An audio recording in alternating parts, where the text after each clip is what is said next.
like you to open your books to page 461, section 16.2. Couldn't find it. Oh my goodness. 461, 16.2.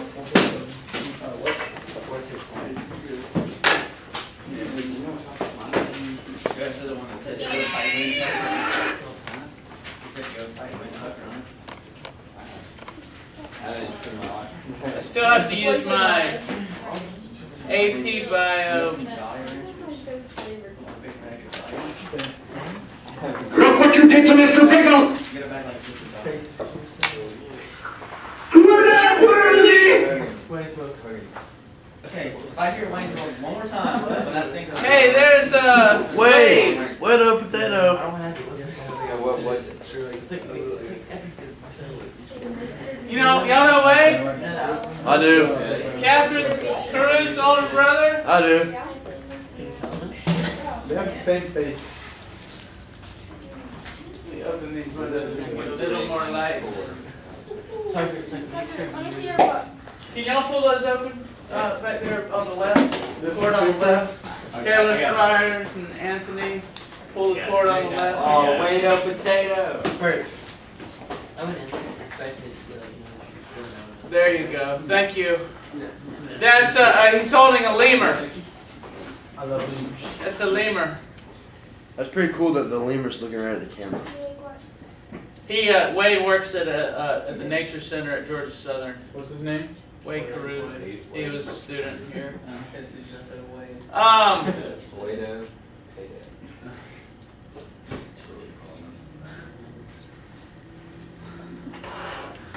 What we want to investigate now is the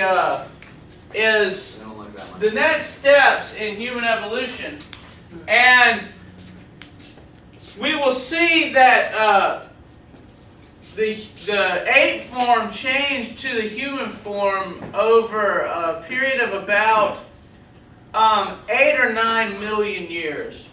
And all of the change is happening here in Africa. And let me go ahead and turn this on for you. I'm trying to see where all at. So you can see, yeah, if you go back far enough. No, Here's the continent of Africa, and there was about 12 million years ago, there's a great amount of geological activity that was happening here. And it all starts with the theory of continental drift.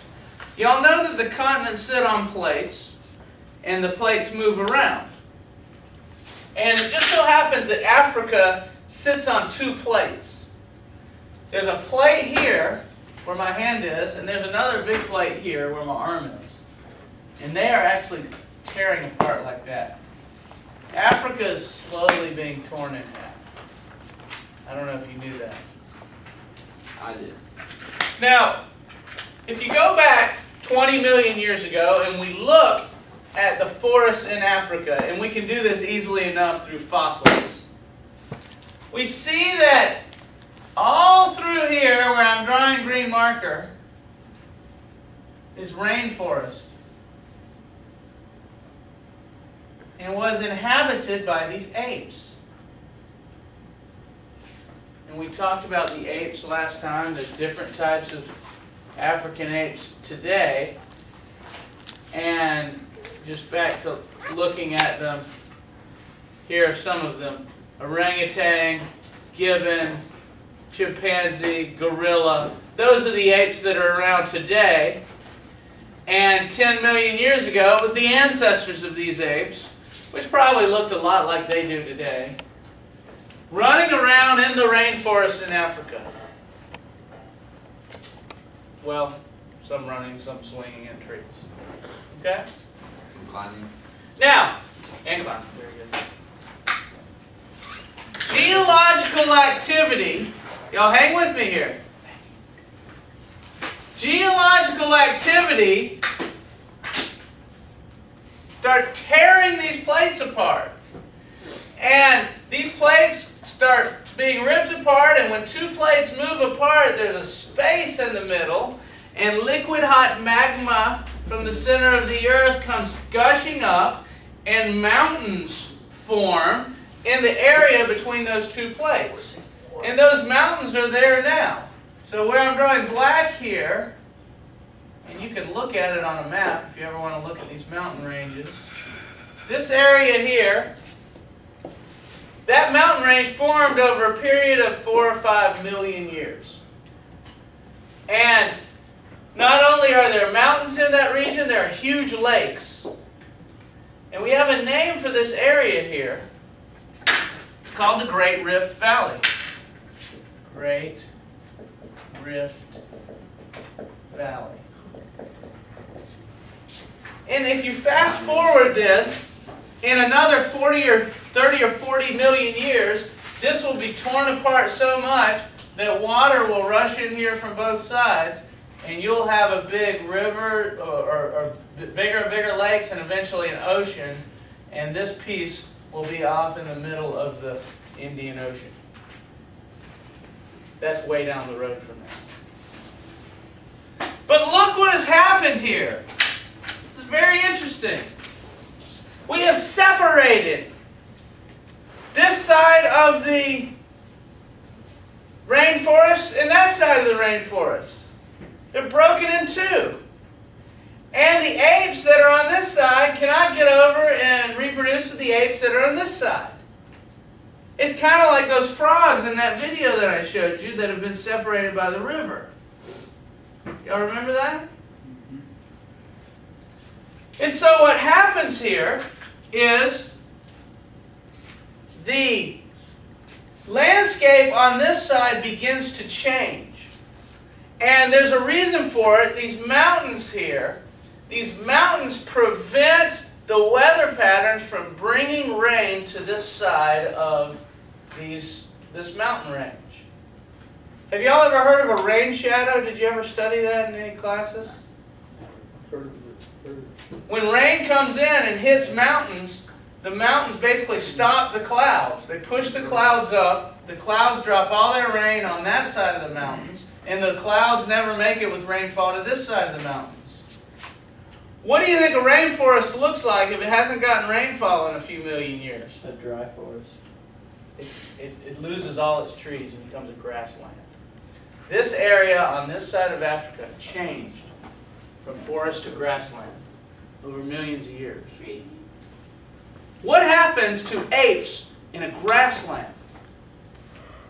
Any ideas? They die. Apes aren't adapted to live in a grassland. They get eaten by things. So, what we see is all the apes on this side of the Great Rift Valley dying out over time. And there are no surviving apes in the areas on this side of the Great Rift Valley now. But we do find the ancestors of human evolution that changed to be able to live in this changing environment. The apes that were on this side, almost all of them died, but a few of them evolved to walk upright. And you know what we call the upright walking ape? Humans. Hominin. Lucy. Starts with an A. Not humans. Apes. Australopithecus. Australopithecus. Australopithecus was an upright walking ape that survived to be able to walk in this area that was forming grassland. There's an advantage to be able to walking on two legs. You can move a lot farther. I don't know if you knew it, but humans are the animal that can go the farthest in one excursion. Did you know that? Because walking on two legs is very conducive to traveling long distances. What about a horse? Even a horse. Can't monkeys walk on two legs? They can, but not for very far. I still think horse. Humans can go farther in one trip than any organism. They have the best adaptation for saving energy for long trips. Now horses can carry a lot, and they can certainly go far. What about a mule? Even mules can I carry a lot. know. Farther They than can that. go far. But not farther than humans.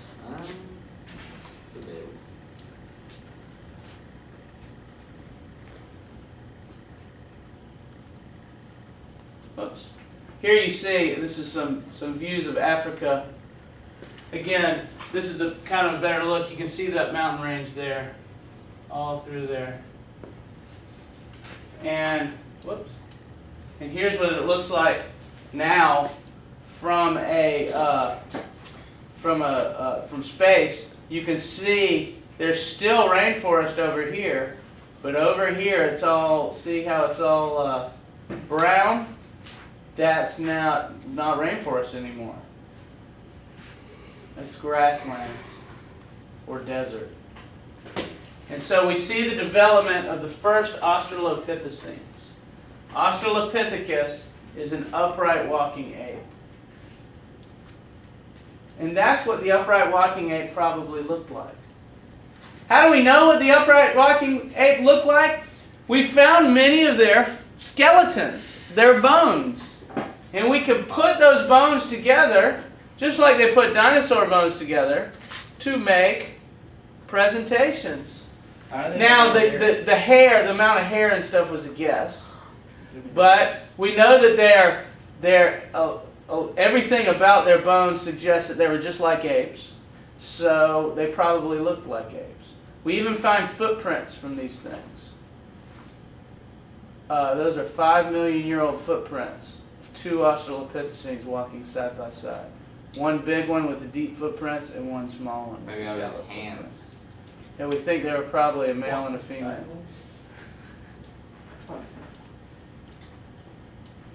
Video footage. A joint French-American excavation team would find what they've been seeking for 3 years.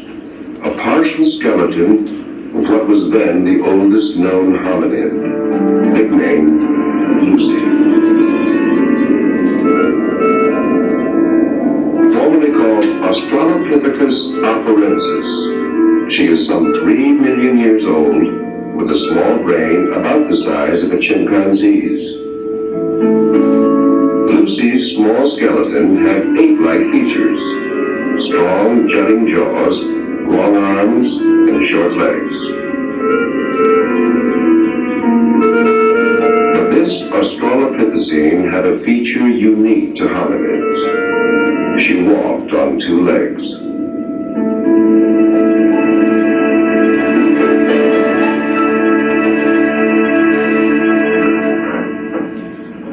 Professor Randall Sussman of the State University of New York, Stony Brook, has been studying Lucy's anatomy. He says that survival in Africa's changing landscape required extraordinary physical adaptations. Dr. Sussman's tests compare Lucy's bones and musculature with those of modern humans and apes. The ancient bones reveal that Lucy would have been capable of walking upright on 2 feet. Of special note was the shape of her pelvis.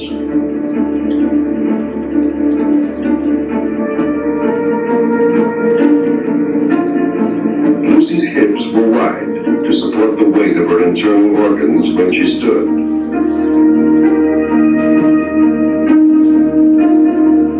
In contrast, the pelvis of quadrupeds like chimpanzees is long and narrow.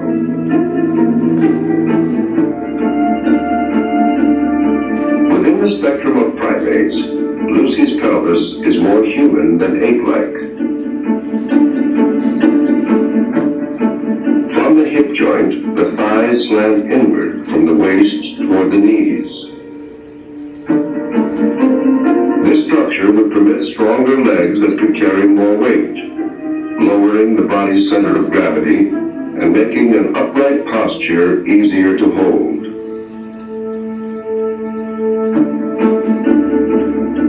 Enlargement of the brain and intelligence was not the first thing in human evolution. The first thing in human evolution was instead walking on 2 legs, bipedality, or bipedalism as we call it. Bi for 2 and pedalism for walking on 2 feet. So, walking on two legs then is seen very clearly in Australopithecus afarensis. But at the same time, Lucy and Australopithecus afarensis in general had fairly small, almost ape-like brains. And in fact, many other aspects of their skeleton are very primitive as well. So we now have a different conception of what sparked the divergence of apes and humans, and it was walking on the ground on two legs.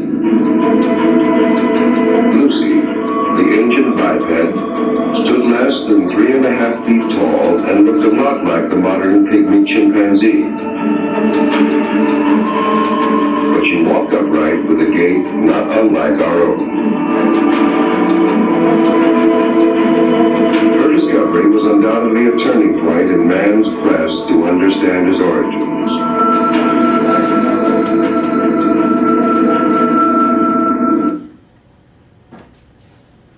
It's kind of cool the way they make their skeletons walk. It's kind of freaky. It's like a zombie.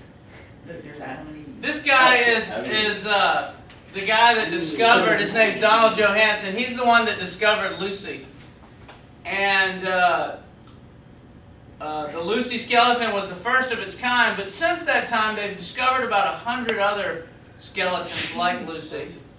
And so they know there was this population of upright walking apes living in this area of Africa about 5 million years ago. And that's not too hard to see why, since the area we know is changing. More video footage on this has the guy Donald Johanson talking. The guy talking here is the guy that discovered her bones.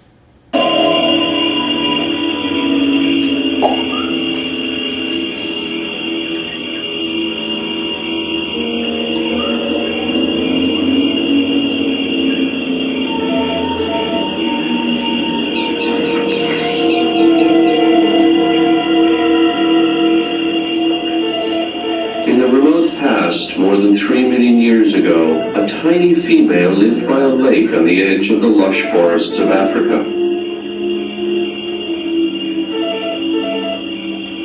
She was part ape, part human. She lived a brief life, but her story continues to unfold. By an extraordinary set of circumstances, she left tantalizing clues to her life and our origins. Who was she, and what can we discover about this earliest of our most ancient ancestors?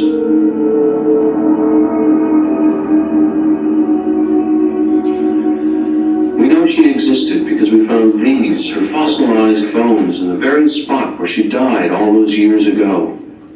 Fossils like these are so rare that they're even harder to find than diamonds, but they're the key to understanding our origins, knowing who our ancestors were and how they lived. I could make a good guess about how our earliest ancestor might have been preserved millions of years ago.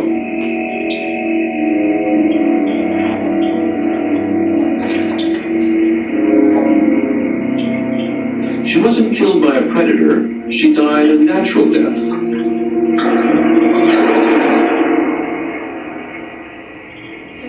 Undiscovered by scavengers, her body simply sank into the soft sediments of the lake.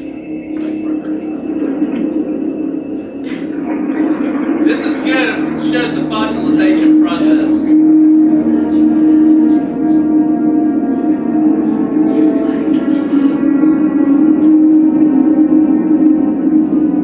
There, lying undisturbed, her flesh slowly rotted away.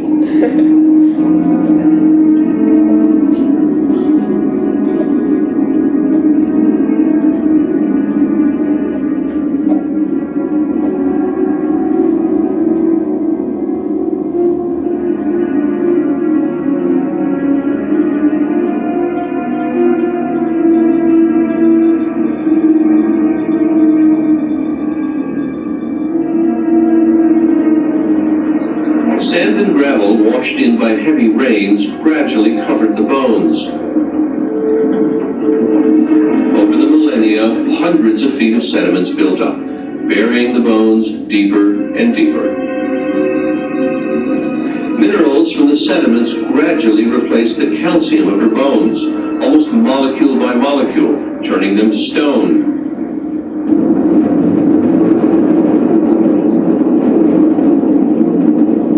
Over the next few million years, she remained buried, but the movement of the Earth's crust, continuing to enlarge the Great Rift, brought her ancient grave closer to the surface.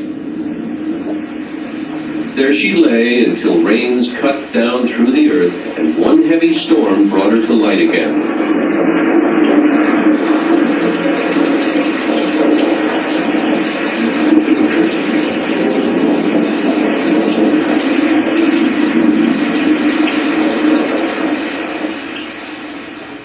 That's what he found laying there, the upper leg bone of sticking out of the rock. The upper leg bone. This was the entire skeleton they found. That's the Lucy skeleton. They know she was a female by the shape of her pelvis. You can tell a female from a male by the shape of the pelvis. Men that have a thinner pelvis. And that's a skull of one of these Australopithecines. Lucy's skull wasn't complete. It was in pieces. But there's a skull of a different one. They found a lot of these skulls. The skull looks just like a chimpanzee skull, not like a human skull. The brain is very small. These big, what we call brow ridges. The jaw juts way out forward, which isn't like a modern human skull at all. So these things weren't at all human. They were upright walking apes. 3 million years ago, Lucy, the planet's first biped, began the long march toward civilization, relinquishing her niche in the forest of her birth. That's Lucy on the left. Today, humankind's success as a species is no longer a simple matter of physical design. The development of a brain that can convey information, organize a defense, create art, and invent a wheel is challenging age-old patterns of evolution. See how small she was.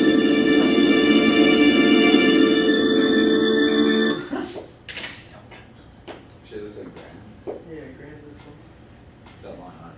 Here's another Australopithecus video. Did you just say Grant? Yeah, the Graham's an Australopithecus. Grant. Or maybe not. G-R-A-N. You didn't know Graham's an Australopithecus. I think Grand Mall. Unsightly picture. Yeah, how did that have a picture? It's face. So back to this picture, and it talks about this in your book. Some of the differences between modern humans and apes as far as skeleton goes. If you look on page 463, they have a picture similar to this in your book. And hold on, let me bring him my skeleton that I have. Oh, you yeah. It doesn't work half like 45%. Well, Taylor, why did I give you that? What'd you give him? I gave him the What is this? I couldn't even tell what the face looked like. Oh, we came from that. We came from that.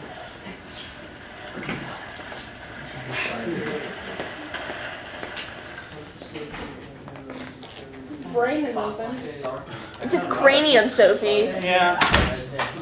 This is a modern human skeleton.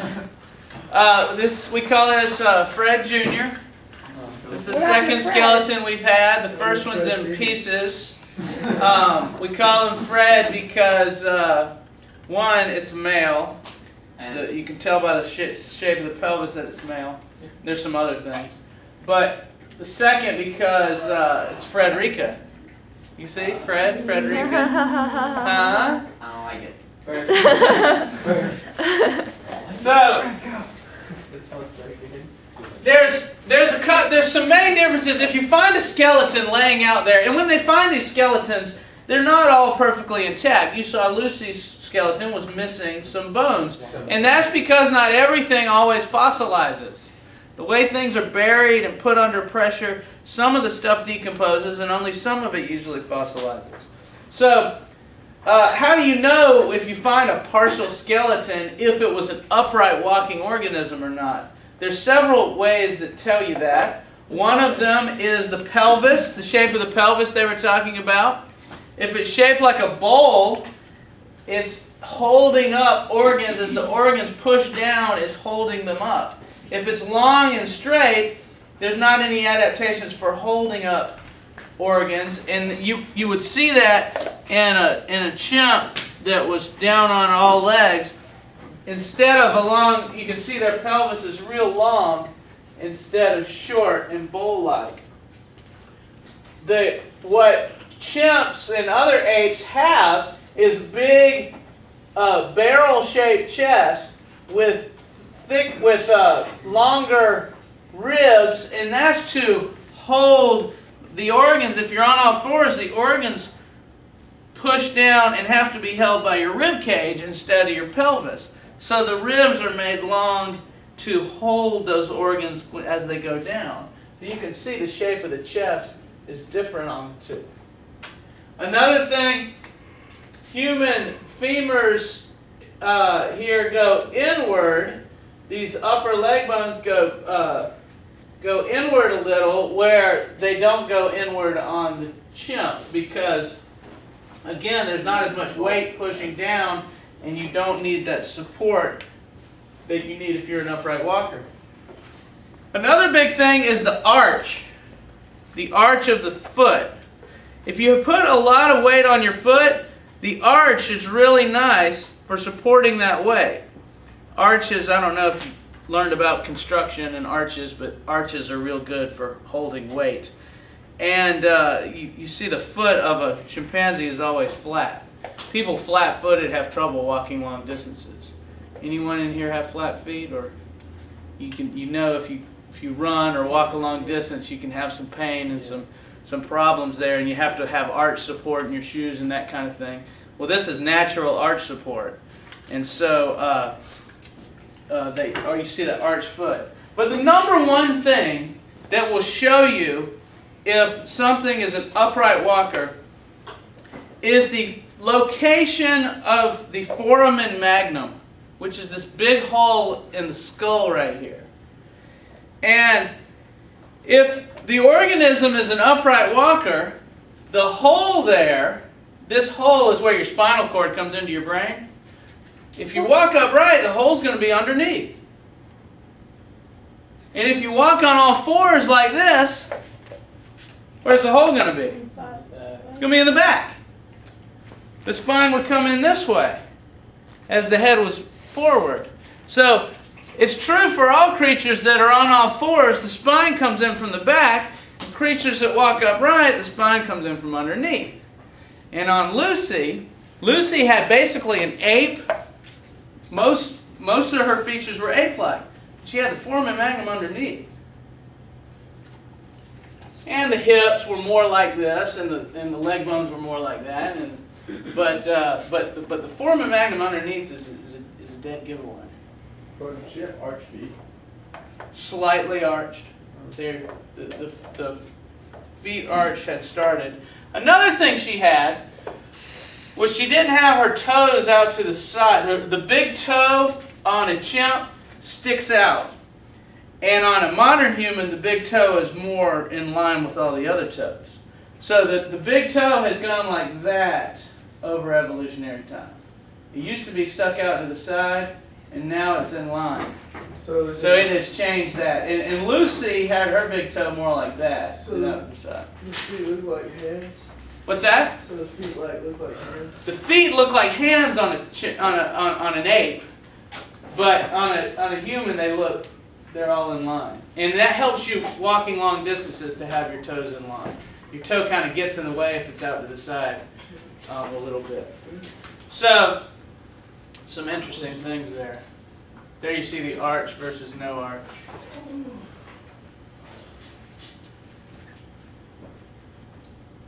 Watch some video footage on the Great Rift here.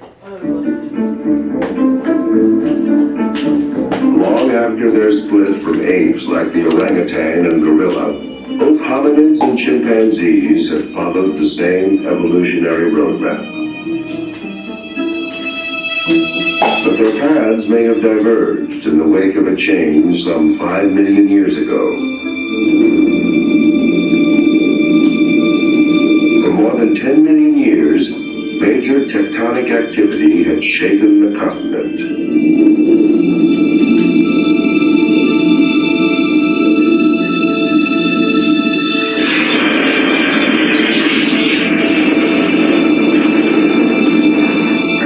Of heroic scale that transformed the African forests. Volcanoes erupted everywhere, and the terrain of East Africa rose almost 2 miles higher. Waves of molten energy from the Earth's core surged toward the surface. The shock created a 3,500-mile fracture along the edge of the African continental plate, from present-day Ethiopia south to Mozambique.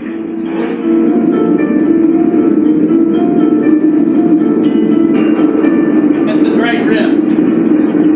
This barrage of tectonic energy dramatically altered the East African landscape, which until then had been blanketed by rainforest.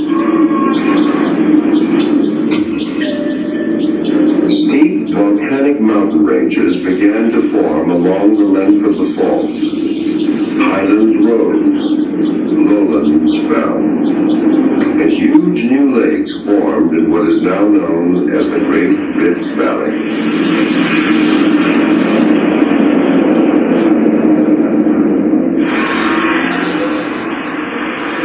The Collège de France in Paris. Home base for Yves Coppon, a paleoanthropologist associated with the Lucy excavation. He believes that geological forces are primarily responsible for the differing paths of hominids and chimpanzees. The fault itself was not a barrier, but the wall these mountains presented effectively became one. It prevented hominids on one side and chimps on the other from making the trip across and back. I think that all of these populations formed only one community, with common ancestors somewhere in the range of 8 to 10 million years ago, and that the population became separated.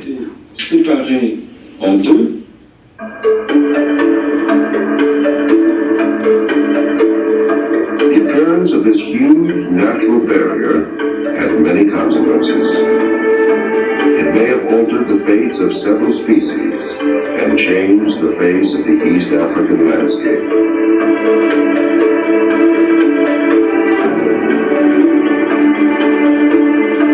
In the years before it existed, the continent's tropical forests thrived on abundant rainfall, blown in on westerly winds. Later, Dr. Coppon believes that the mountains cooled the air, shifting moisture away from the range's eastern slopes.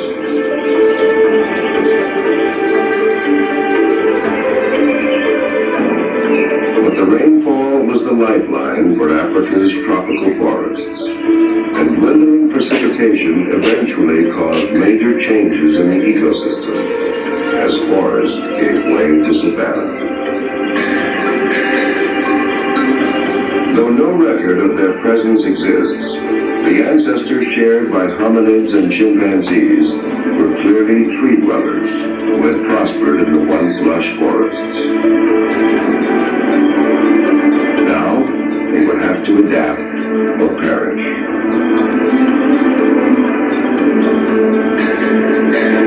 These new environmental pressures triggered the changes that led to human evolution.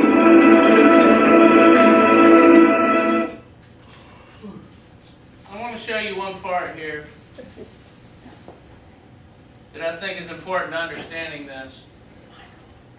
This mountain range comes up. Again, this is millions of years time, fast forwarded into just a couple minutes. But I want you, or a couple seconds, but I want you to watch how the forest disappears on the right side. We have lots of evidence showing that this is the way the forest changes to grassland. Watch over here as it changes. It gets patchy.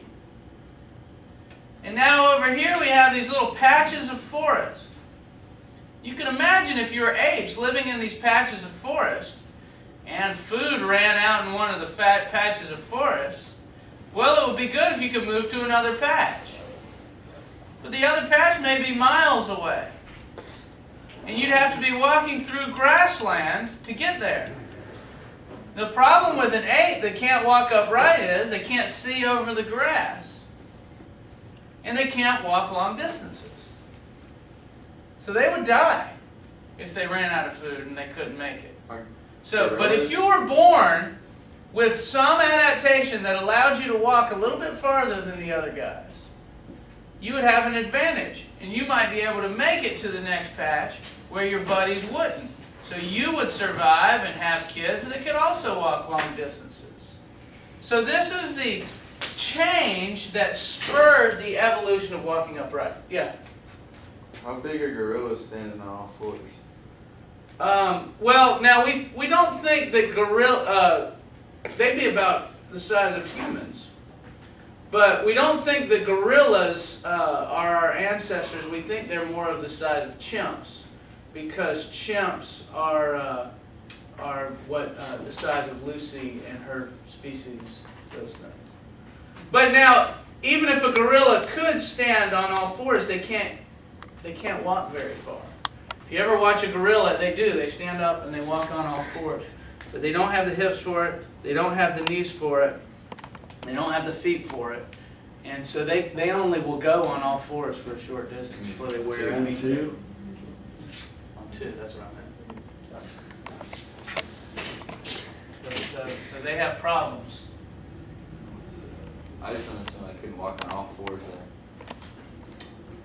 Oh, it's seeing above the grass? Yeah. Well, sometimes it depends on the grass, but you can have grasses that are even taller than gorillas on all. But the little guys were only 3 feet. So. Well, guys, you can only Yeah, they could see above 2 feet grass. like that. Yeah, that's probably Can I do like a handheld cam? Okay, what was it you said? An action cam?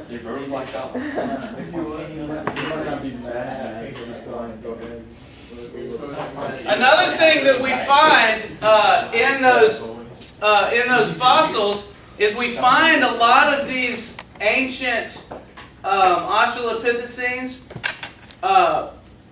We find their bones with actually puncture marks from saber-toothed tigers. They found several that have big 2 puncture marks right in their skulls.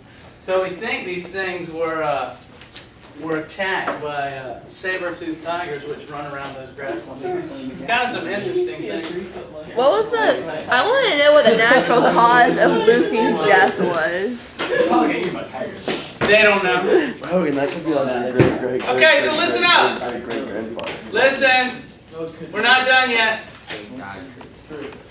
Listen. So, what we have is we have a chain of events, an evolutionary tree that starts with strepsirrhines, and branches off, and from that branch we have the monkeys, and from the next branch we have the apes. Branching off from the ape group, we have the Australopithecines. I'll just write Aus. And branching off from that branch, and by the way, the apes are still around today. The apes are still found in these forests today. The monkeys are still around. The monkeys are still around. The strepsirrhines are still around. What are those strepsirrhines? Strepsirrhines are like lemurs. Where did those cute little bush babies come from? They're found on Madagascar down here. They're so cute. Yeah. And so are the lemurs, and there are some lemurs around here too. The Australopithecines are all extinct. Why did the Australopithecines go extinct? The last of them went extinct about 1 million years ago. Well, looking through evolution, looking through the fossil records, we find a new group that we think outcompeted the Australopithecines. The humans. And we call those Caveman. Homo habilis. Homo habilis had a lot of similarities to Australopithecus. One of the similarities being that they walked upright, but one of the main differences being that they have bigger brains. And so, didn't need to close this up.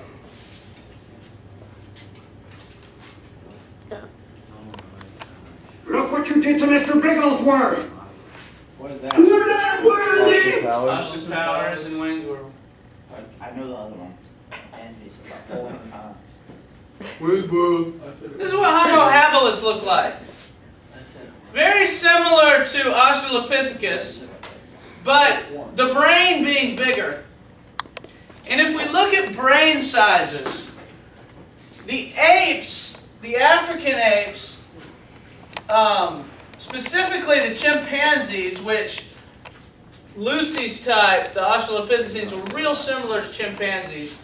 They have a brain size about 400 cc's. And that's 400 cubic centimeters, which is about the brain size being, just to give you an idea, this can is about 400 cubic centimeters. It's 355. So that's about the size of an ape's brain. What's those? This thing zooms really far. Australopithecines had about 400 cc brain size. So they weren't any bigger than apes. We don't think they're any much smarter than apes. Homo habilis has up to 800 cc's. So these things were really big brain, and compared to Australopithecines, ours are about 1400 cc's. Almost twice as much as Homo What are you habilis. laughing at? We call Homo habilis the handy human. Habilis means handy. Homo means human. And we call Homo habilis the handy human because everywhere we find Homo habilis skeletons, we find tools. The wheel. What did the tools look like? They were like sticks. Oh, those guys are from, Planet of the Apes. Here's what the tools look like. what was that one movie, Little Pharaoh? I didn't see it. These are all Homo habilis tools. About 2 or 3 million years old. So they invented that hammer? No, that hammer's a human tool. Land of the Lost. All of these are Homo habilis tools. They're just showing you about the size of these things compared to a hammer. Okay. Stop jiggling me. They were in Land of the Lost. We think that these things ate marrow from the inside of bones that they would find laying out on the in the grasslands. You know, after lions make a kill and they leave the bones laying there, and then the hyenas will come in and eat the bones. Did you know that? That's what hyenas do. They eat. Their jaws are so strong they can bite into bones. And inside bones is real nutritious marrow that lions can't get to because they can't break open the bones. Bite into the bone. We think, yeah, they bite into the bones themselves, and in the center of the bones there's a lot of nutrients. Sophie, we think the Homo habilis tools gave them the ability to break open bones, and so that was a real easy food source. You break open bones can lay out there, and nothing really except for hyenas will eat them. So you can go find some bones laying around from some things a lion or a saber-toothed tiger or something killed. You can break them open if you have tools, and then you can eat the marrow inside. So these Homo habilis were smart enough to figure out a new food source, and all the Australopithecines then went extinct because the Homo habilis outcompeted them, took over their sites. Who knows? Maybe they even killed the Australopithecines. We don't.